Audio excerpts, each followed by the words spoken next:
আক্রান্ত ব্যক্তির ঘনিষ্ঠ সংস্পর্শে এমপক্স ছড়ায়। এমন সংস্পর্শের মধ্যে রয়েছে যৌন সম্পর্ক, ত্বকের স্পর্শ, কাছাকাছি থেকে কথা বলা বা শ্বাস-প্রশ্বাস।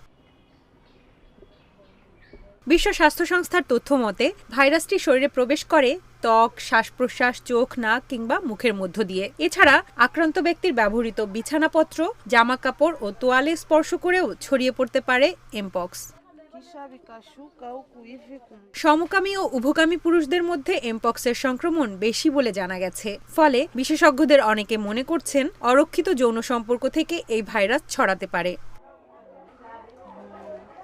সংক্রমণের শিকার পশু যেমন বানর, ইঁদুর ও কাঠবিড়ালির মাধ্যমে মানুষ সংক্রমিত হতে পারে। এজন্য আক্রান্ত ব্যক্তির পাশাপাশি অসুস্থ বা মৃত প্রাণীর সংস্পর্শ এড়ানো উচিত।